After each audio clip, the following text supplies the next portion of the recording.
Hello, this is Reverend Robert from the Catholic Apostolic Church in Muskegon, Michigan. If you're joining us for the first time, welcome. I hope that you'll be a regular part of our church here, which is online, soon in the next couple months to have an actual physical building space to be used in Muskegon for our services. I'd like to go over several things with you today, some of which are not pleasant, but we need to look at them, and that's what we do here. We look at all sorts of things that have to do with us individually, as people, as a whole, as a country, a nation, a world. People who, in the last statistics that have been released, and I'm going to refer to my notes occasionally here because I usually don't, but there are a lot of statistics that I want to pass on to you and make sure that I get them right. According to the last survey done by the Pew Research Group, 70% of the United States considers itself to be Christian. 70% Christian. Okay, now let's keep that in mind when we look at some of the other things that are going on as well. Also, I'd like to just stop for a second and say Happy Father's Day to all of you who are fathers, whether you're biological, adoptive, step, foster care, whatever relationship you're in, same-sex, heterosexual, whatever. If you're a father and you're doing a wonderful job of raising your children, then give yourself credit today. This is the day that we set aside to celebrate you, to thank you for the important job you do in raising children. Also, it was a week that was marked by some good things too. The Gay Pride celebration took place in many areas across the United States and the world. Gay people coming out and saying, we are here, we are proud, and we are not going anywhere. Now, of course, there's always a backlash. You know, some of the, I don't really like terms, but some of the straight heterosexual community, would say, why do you need a pride celebration? Why do you need a pride? There's no straight pride celebration. Well, there isn't any straight pride celebration because we don't need one. We're not the ones who are, persecuted and denied rights that other people are denied. Wouldn't it be nice to think that someday there wouldn't be any Gay Pride celebration? There wouldn't be any Black History Month. There wouldn't be any Latino Week. There wouldn't be any of those things. Instead, we would have one massive celebration of all of us on the 4th of July, declaring we are citizens of the United States. We are all one. We are together. It's an ideal that I'm not sure I'll see in my lifetime, but it would be great if that could happen sometime.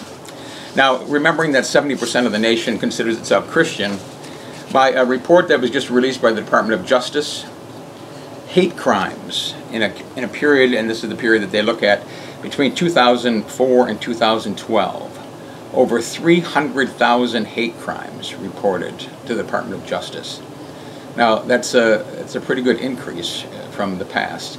And if we look at hate crimes against the LGBT community, those hate crimes have doubled in that period of time. Doubled. So that's a concern that we have to look at. If you look at all the negative backlash that took place because Caitlyn Jenner came out and said, this is who I am. I'm female, and I want you to refer to me as that from now on. A tragedy, the response that situation has gotten. For some individual just to say, here I am, this is me. And people, one hateful group trying to say, contact the Olympics and say, well, we should strip her of all of her medals if she says she's a female, she competed as a male. I mean, just bizarre things going on.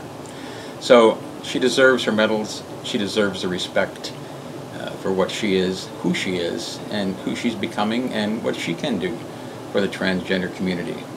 Now, of course, her situation is much different.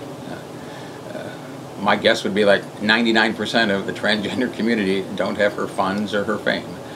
And to those of you who struggle without the funds and the fame, you are the heroes in this situation.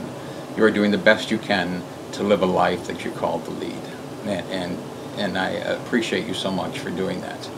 So, let's keep in mind that on one hand, we're a nation that's 70% of us say that we're Christian, that we commit ourselves to Christian values of loving one another. On the other hand, hate crimes are increasing. Just in CNN reports that Dylan Roof confessed to the horrific massacre in the Emmanuel African Methodist Episcopal Church in Charleston, South Carolina.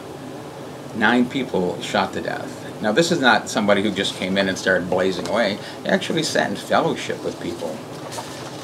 And, you know, one of the most remarkable things, as the press is covering that, were the people, the family members, the loved ones, when he was at his arraignment, video arraignment, of course he's in a different room, and all of these people are saying, you know, we forgive you.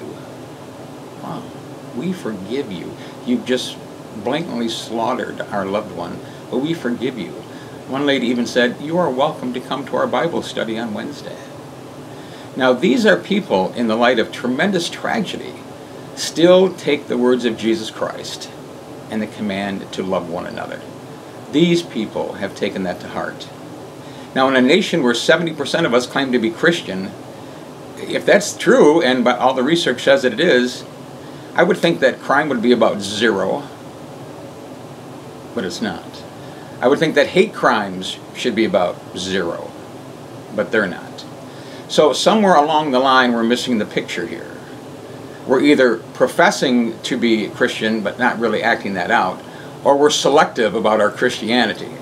We've decided that we're going to be Christian to this group and this group and this group, but those people over there we're not going to be too Christian to because we don't believe in them, or the Bible says something terrible about them in some ancient writings. So, you know, I'd like you to look at that this week. I'd like to see your comments on that. We are described in our documents, we are one nation under God. We've established that 70% of the nation is Christian, in all forms of Christianity, but still Christian, regardless of what form that takes. Yet the statistics of murderers continue, violent crimes committed by handguns. All of these things are continuing to happen in our great country. So let's look at that together. Let's look at what does it mean for us to be Christian, to be called to serve Jesus Christ, to be called to serve our fellow man. I'd love to hear your comments to that. So as always, I hope you have a blessed week. You're a wonderful people. You're very dear to my heart. And let's make it a point this week for each one of you to have a friend of yours join us here next week. Let's make that point. Let's help spread this message. Let's spread these videos. I've noticed that on YouTube and other places where I post these, they're not getting much play time. Now, that could be because I don't know how to list them. You know, I try to follow their guidelines, but I think maybe at the most one has gotten 500 or 600 views. But let's get these messages out to people so that they can see at the Catholic Apostolic Church, we are doing what we can. We are inclusive. We do accept all people. We do follow Jesus and his command to love one another. And that is our basic thing.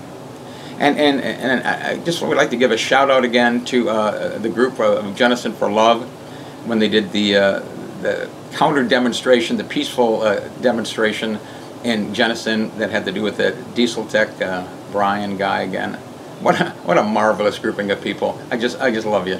What a marvelous grouping. I was so honored to be there with hundreds and hundreds of people who were saying that while the hate is going on inside this auditorium with all these speeches, outside was just nothing but pure love. And that's what we're about.